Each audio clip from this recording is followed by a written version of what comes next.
Hello বন্ধুরা, আজকে বাড়িতে কেউ নেই। আমি এখন বাজারে যাব। বাজার থেকে গিয়ে আমার অনেক কিছু বাজার করার আছে।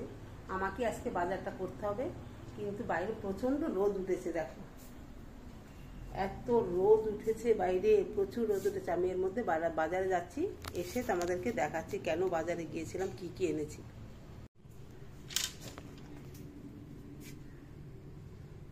দেখো, বাইরে প্রচুর রোদ উঠেছে।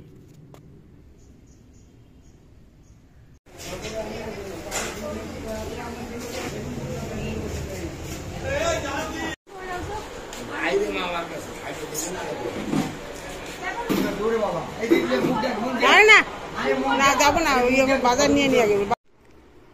আমি বাজার থেকে চলে এসেছি। এই যে দেখো, মাছ এনেছি, রুই মাছ এনেছি, কুমড়া এনেছি, আলু এনেছি, কটা পটল এনেছি, ধনেপাতা এনেছি। মেন দরকারে গেছিলাম এই তেলের জন্য, আমার তেল শেষ হয়ে গেছে। কাঁচা লঙ্কা ছিল না, কাঁচা লঙ্কা এনেছি।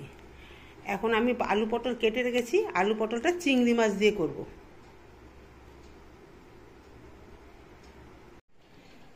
ভাদ্র মাসে জামা কাপড় রোদে দিতে হয়। আমি দেখো একটা কাপড় দিয়েছি, এই যে একটা শাড়ি আমি রোদে দিয়েছি। আমি রোজ একটা একটা করে দিয়ে তুলবো, একসাথে সবগুলো বের করলে খুব অসুবিধা হয়ে যায়। আজকে রান্না করবো এই যে মাছ ভাজা বসিয়েছি, আর এই যে আলু, আর এই অর্ধেকটা টমেটো কেটে দেবো। মাছ ভাজা দিয়ে আলু দিয়ে রান্না করব। আমার মাছের ঝোল আর পটল চিংড়ি রান্না কমপ্লিট।